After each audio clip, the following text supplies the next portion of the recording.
Back in the summer of my freshman year of college, I was living in Sioux Falls, South Dakota. I worked for that summer at this landscaping company. Actually, this wasn't my freshman year. This would have been my sophomore year, I believe. Yeah, it was my sophomore year. So I was working at this landscaping company for the summer in Sioux Falls, South Dakota. And this was a brutal job. First of all, respect to anybody who is out in the blazing summer heat doing physical labor of any sort, whether that's construction, that's roofing. I did roofing for a time. I did roofing for exactly one job once. I had a buddy who needed help with his roof, and he's like, "You want to come help me with this?" I was like, "Sure, why not?" He paid me good money, and it was the worst experience of my life. I didn't show up to help him on day 2. I was like, "This is the worst." But I did stick with this landscaping job for the entire summer, and it was brutal. We had 100-degree days out in the blazing heat. You're in jeans, and you're shoveling, you're moving rocks, you're getting dirty. And just full disclosure, I hate working with my hands, first of all. But at that point in my life, I didn't have any like measurable, demonstrable skills that I could use to make money. So all I had was my 19-year-old body. That was all I had to exchange for value. And so it was either, this was before OnlyFans. And so my only option was to go, crack rocks and plant trees. And I sucked at it. I've talked about it a lot on this podcast that I was fired from many, many jobs over the years. This is one of the very few jobs I wasn't fired for. And I'll tell you exactly why that is. For whatever reason, the foreman of this landscaping crew, this guy was an asshole. This guy was such a dick, and he hated me. Of everybody on the crew, he hated me the most. I was the lightning rod for all of his ire, and I think I probably deserved it. In hindsight, I don't remember much of the details. When you're in the moment and you're the victim, you're like, I didn't do anything to deserve this. I'm sure I did a lot to deserve his hatred and his dickery, but he was a dick to everybody. So one of the purest pleasures in my life was he would never let anybody else use the Bobcat. He was like, I'm the only one certified and trained on this thing. Maybe that's true. And one day he was trying to show off, and he was like spinning donuts, like doing little 360s in this Bobcat. And I've never seen anything like this in my life. The wheel on the Bobcat popped off. It's hard to imagine what was actually occurring there for this to happen. But yeah, the wheel on the Bobcat flew off. And so this guy that we all hate, we're like, yeah, look at you, dick. Okay, anyways, we've all had this, right? We've all had that boss in our life who we just absolutely despise, and they despise us. And like it, for a lot of people, that's the reason that they go into entrepreneurship, is that one boss breaks their back and they're like, I'm done with this. I wouldn't discover the beauty of entrepreneurship for many, many more years. For that summer, though, I was committed for whatever reason that I wasn't going to let this guy break me. Like I said, I've been fired from so many jobs, but this is the one that I wasn't fired from. I made it through the entire summer. Despite this guy, he made it his life's mission that he wasn't going to fire me. He was just going to make my life miserable. And so what he would do is he would separate me from the rest of the crew. He'd put me out in like the middle of a field, and he would just have me dig a hole. And then he'd come back a couple hours later and be like, that's a good hole. Go ahead and fill it back up. So I was just digging holes and filling the holes. It had nothing to do with the projects or the jobs. And so like, I'm sure if the owner of the company realized that he had a guy in the crew that he was just paying to go literally dig a hole and fill a hole, like talk about like abject futility, right? Like what a waste. But I was committed. I was not going to be broken. I was going to do this job. I was going to dig the hole. I was going to fill a hole. And I knew that all I really had to look forward to pretty much every single day. If it wasn't that, then it was whatever is like the other shittiest grunt work imaginable on the crew, which usually the crew would cycle through and like take turns. Like, okay, now I'm going to do this thing this time. You'll do it next time.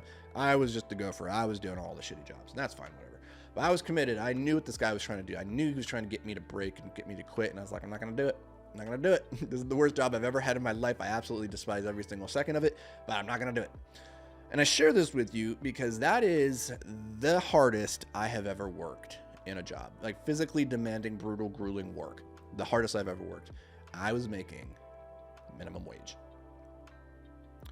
And I share this with you because one of the greatest fallacies that keeps people poor is that they believe hard work will make you rich. That the way to make money is by working hard. And it's not. It's simply not. It's not about how hard you row. It's about what boat you're in. I could have rowed that boat as hard as I possibly could have. It wasn't going to go any faster. I was never going to make significantly more than I was making in that moment. Now, the thing is, you do probably need hard work along the path once you get into the right boat, but more important is simply getting into the right boat and not getting locked into this mindset that hard work is what's going to make you rich. It wasn't until I learned the powers of leverage and utilizing labor, capital, technology, and media that life started to get a lot easier. And as a consequence, these days, my life looks a whole lot different. Despite having multiple businesses that are generating, like they're doing very, very well, my life is not, I'm not working any harder. Truthfully, I work maybe 4 to 5 hours a day if I'm being truthful. Like it's only 4 to 5 hours of concentrated work, but because I get so much leverage for my time, I can get a lot more output. But it's not as a result of working harder. Now, I had to work hard to get that leverage, true, but more valuable, I think, is rethinking in your life, what are you doing right now? How are you working on the things that you're working? Are you applying maximum leverage? Is there a better way that you could move that boulder rather than just trying to deadlift it? Could you create a fulcrum? Could you get a piece of old wood from over in the corner and use that to, get some leverage on that thing? And that's so important because you will never be able to like grind your way to true wealth. It's not possible. And I know this because I see it around me every single day. I don't think hard work is this rare thing. Like when you look at people on Instagram and Twitter, you might get the impression that like the thing that separates the really successful people from the less successful people is that they work so much harder. They will convince themselves that they are so much more disciplined and so much more motivated, whatever. That's not the truth. Like the most successful people I know, they're not more disciplined, more motivated. They're not working harder. It's just they're working on smarter things. They're applying maybe the same amount of hard work, if not less. They're just putting it towards the right things that just generally have more potential upside. Whereas like the lady who cleans this building, she's grinding every single day. She wakes up and she's at work before I'm even out of bed. She is crushing me in the hard work department, but she'll never get ahead because she's working on something that fundamentally doesn't have the same leverage that I do. And so if you're at that point where you're grinding and you're grinding and you're grinding, you're like, I'm working hard. What's not working? Hard work is only one part of the variable. It's necessary, but it's not the only thing. And it's not the thing that in the end is going to change the game in your favor. You need to couple hard work with leverage. And this is where people talk about don't work harder, work smarter.